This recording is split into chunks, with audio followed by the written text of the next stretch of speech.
Bob Andelman, and you're listening to and hopefully watching the Mr. Media interview with Buddy Scalera, the author of Creating Comics from Start to Finish.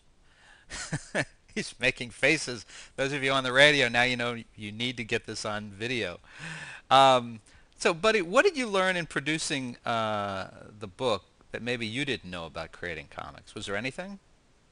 Yeah, oh yeah. I mean, a lot of the things that you pick up when you're doing it, as a journalist, you go in and you know enough about your subject that you're able to talk about them confidently.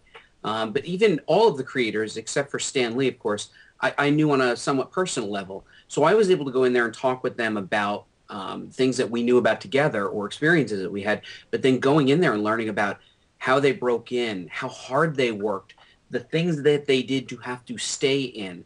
There were guys, and every one of them told stories of saying, you know what, it was 2 in the morning, I'm just drinking more coffee, and I'm not going to give up. It was that kind of like, wow, I had so much more respect for people when I realized how hard they worked and how hard they continue to work to stay in. This is a competitive business. You look at like American Idol where you see like lines of people standing in the rain to have one moment of audition. And it's like that. Like there are lines of people. If you fail Hmm. or if you take a holiday and you're like, you know what, I'm gonna slack, there are hundreds of people ready to take your place. And every one of the people that I interviewed knows this. And they know that they have to be the guy that is on it every time and bring it every time. And I didn't know they all had that approach. And that was something that really impressed me. You didn't realize it until you did all the interviews and you made that discovery. You were telling me something I think off air the other day about interviewing Stan. He kind of starts off with that Stan Lee bluster and all that Excelsior and blah blah blah, true followers. It takes a little bit to get down to the core and just talk to him without all that stuff around it, right? Yeah, one of the goals that I had when I was interviewing Stan Lee was to try to get past the common answers of this is how I created Spider-Man, true believer. And, you love it, but you've seen it and you've heard it. Now, if you've seen a lot of interviews with Stan or you heard them, you know the story of how he created Spider-Man and the Fantastic Four. All good stories, Hmm. but I didn't want to retell stories that have been told. So I did a little bit of homework. I found out that he was in the Army. I wanted to know what he was like as a father and if his father got to experience his success. I work in marketing full time. So I was able to look and say, okay, as a marketer, Stan, do you realize what you accomplished by taking this marginal kids entertainment and turning it into something that was significant literature with long continuity and become media and movies and things like that? And he was he was sensitive to it. He knew it. At the same time, as we talked through it, I guess he really never really thought of himself primarily as a marketer. He thought of himself as a publisher. But ultimately, Stan was a great marketer, Oh yeah. one of the best ever. He made people feel like they were part of the comics, and that was something that didn't exist before he came along. Comics were one-way communication. Stan was like, I want to have a dialogue. I want to be a personality. Before that, nobody knew who the editor was of a comic book. When Stan came along, he became Excelsior Hmm. and made the comic books fun, and he made it a participatory medium. And that was really one of the aha moments that I was able to get out of Stan. And I thought that was really exciting for me as a fan and as a journalist. Hmm. I had an experience with him a couple years ago. I interviewed him for the Will Eisner biography, and that coincided, I think, with he did that show for Sci-Fi Network. So you want to be a superhero, Yeah. and my daughter loved that. It was something that she and I would watch together, and I had sent him a note at one point about the show and my daughter, and he wrote something back about her and encouraging her, something, encouraging her to actually send him an email. So she did, and they actually corresponded briefly, and it was just so sweet, and he was so nice. And it's like, there's that whole true believer thing and all that, Mighty Marvel Marching Society and all that great stuff that he's known for. But I was really tickled, just the way he put in, 30 seconds here, 30 seconds here to respond to an email. And I know he's done that all his life. It's just, Yeah. good guy. Well, when I sent him a copy of my book, he took time to allow me to interview him.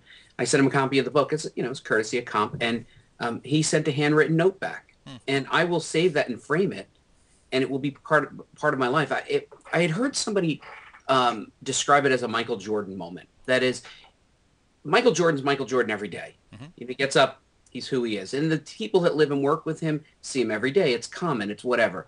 But every day he will run into somebody who will see Michael Jordan for one time and one time only in their lives. And that will be their Michael Jordan moment. And how he treats those people will define how those people think about Michael Jordan for the rest of their lives. And I think Stan is very aware that treating people with respect and courtesy will have a long-term ripple effect about how people feel about him. He is known in the industry as an extremely nice guy, a very generous guy.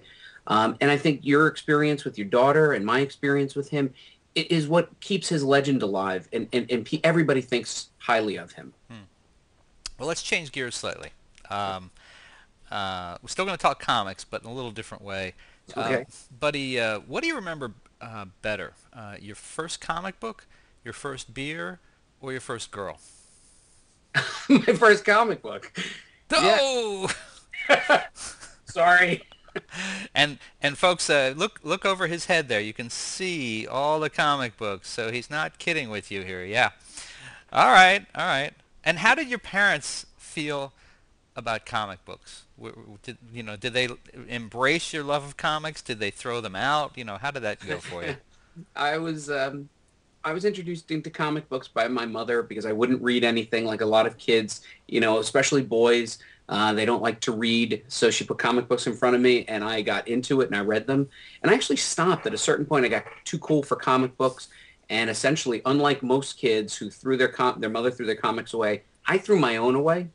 No. And I went away to college. And in my senior year of college, I rediscovered college and comic books in my senior year of college, became obsessed and wanted to know everything I could. When I graduated, I said to my father, what a shame I threw all that away. And he goes, yeah, it is. However, the night you threw it away, I went out in the middle of the night to the curb and I picked them up, brought them in the house, and he went out, took me up to the attic and had this little area that was walled off so nobody could tell what it was, almost like a false wall.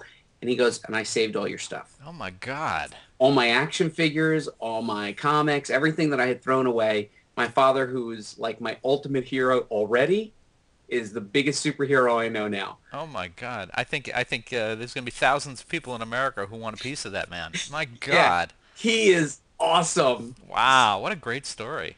Yeah. So yeah. And then how did you briefly? Because a couple of things I want to squeeze in here before we run out of time. But how did you make the leap from reading comics to first writing about them? I know you wrote for Wizard and Wizard Online, and then to actually writing comics.